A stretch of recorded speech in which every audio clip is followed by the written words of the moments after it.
நான் படிச்சதுலயே ரொம்ப பிடிச்ச கதையில ஒன்று இது. அதை நான் உங்களுக்கும் சொல்றதுக்கு ஆசைப்படுறேன். ஒரு செல்வந்தர் ஒருத்தர் இருந்தாரு. அவருக்கு ரொம்ப பணம் ஜாஸ்தியா இருந்ததுனால மனசுல நிம்மதியே இல்லை.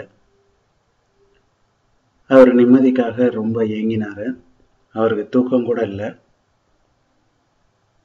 ஒரு நாள் அந்த ஊருக்கு ஒரு சாமியார் வந்திருக்காருன்னு தெரிஞ்சுது. சரி, அந்த சாமியாரை சந்திச்சு நம்ம அட்வைஸ் கேட்கலாம் அப்படின்னு நினைச்சாரு. அப்பாயின்மெண்ட் ஃபிக்ஸ் பண்ணிட்டு அந்த சாமியார்கிட்ட போனாரு. சாமி, இந்த மாதிரி எனக்கு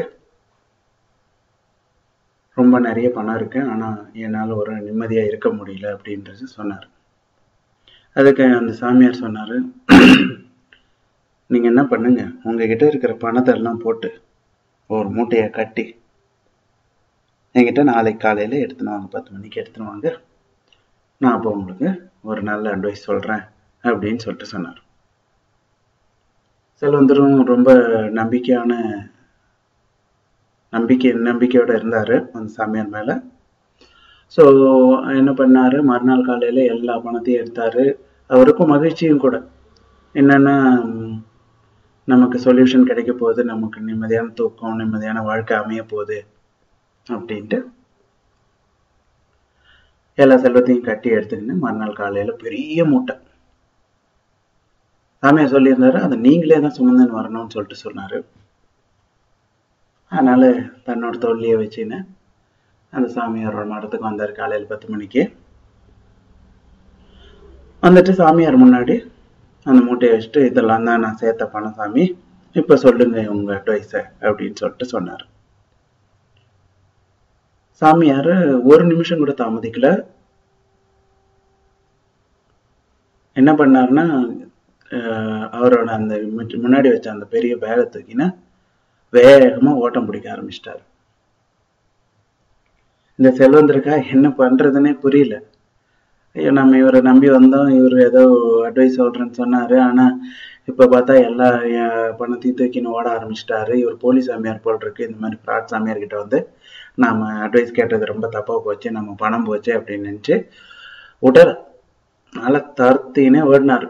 சாமியாரும் லேஸ்பட்ட ஆள் இல்லை, அவ்வளவு வெயிட்டை தூக்கினாலும் நல்ல வேகமா ஓடினாரு. ஓடி போய் கொஞ்சம் தூரம் தள்ளி, பல கிலோமீட்டர் தள்ளியே ஒரு மரத்துக்கு அடியில சாமியார் போய் உக்காந்தாரு. இந்த செல்வந்தரும் அவரோட உடம்பு தூக்கின்னு ஓடி சாமியாரை போய் அட்லாஸ்ட் அந்த மரத்துக்கிட்ட அடியில உட்காந்துட்டு சாமியாரை பிடிச்சிட்டாரு. பிடிச்சிட்டு அவர் கையில கொடுத்திருந்தல அவர் எடுத்துன்னு ஓடின அந்த பேகை அவர் கையில இருந்து பிடுங்கினாரு. பிடுங்கின்னு, இந்த மாதிரி உன்னை நம்பி ஒரு அட்வைஸ் சொல்லுவேன்னு வந்தா நீ என்னடான்னா எனக்கு அட்வைஸ் எதுவுமே சொல்லாம என் பணத்தை அபகரிச்சுன்னு ஓடுறதுக்கு ட்ரை பண்றியா அப்படின்னு சொல்லிட்டு இந்த செல்வந்தர் சொன்னார். உடனே அதுக்கு அந்த சாமியார் சொன்னாரு, இல்லப்பா, இப்பயும் நான் உனக்கு இந்த அட்வைஸை சொல்றதுக்கு தான் இந்த மாதிரி ஒரு ஆக்டிவிட்டி பண்ண. என்னன்னா, இதுக்கு முன்னாடி, அதாவது என்கிட்ட நீ வர்றதுக்கு முன்னாடி, எனக்கு முன்னாடி அந்த மூட்டையை வைக்கிறதுக்கு முன்னாடியும் உன்கிட்ட தான் பணம் இருந்தது. இப்ப உன்கிட்ட தான் பணம் இருக்கு, ஏன்னா நீ அந்த மூட்டையை உன் கையில் தான் இருக்கு. நடுவுல ஒரு 5 நிமிஷத்துக்கு அந்த மூட்டைய நீ என்கிட்ட பறிகொடுத்துட்டதாகவும், அந்த பறிகொடுத்தத்தை இப்ப நீ மீட்டுட்டதாகவும் உனக்கு ஒரு மகிழ்ச்சி இருக்கு.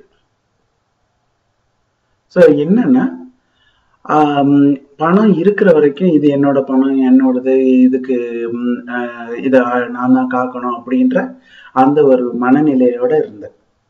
இப்ப பறிகொடுத்துட்டு ரிட்டர்ன் வந்த பிறகு ஒரு மன மகிழ்ச்சியோட இருக்க. அது எப்படி பாசிபிள்? நீ விட்டுட்டதாகவும், அதை ஒன்னத்தை தொலைச்சிட்டதாகவும், அதை திரும்ப அடைஞ்சிட்டதாகவும் நீ நினைச்சு மகிழ்ச்சி படுற. ஸோ இதுதான் மொத்த மனுஷனோட வாழ்க்கை. எதுவுமே அந்த பணத்துல இல்லை, உன்னோட மனசுலதான் இருக்கு. ஸோ நீ மனசை அமைதியா வச்சுக்கிறதுக்கு என்ன முயற்சி எடுக்கணுமோ, பணத்தை பத்தின சிந்தனை இல்லாம, பணத்தை என்னுடையது அப்படின்ற நினைப்பு இல்லாம, கீதையோட சாராம்சமான, அதாவது எது எங்கிருந்து எல்லாமே இங்கிருந்து தான் எடுக்கப்பட்டது, எல்லாமே இங்கேயே தான் விட்டுட்டு போக போறோம் நம்ம வாழ்க்கை முடிவுலையும்.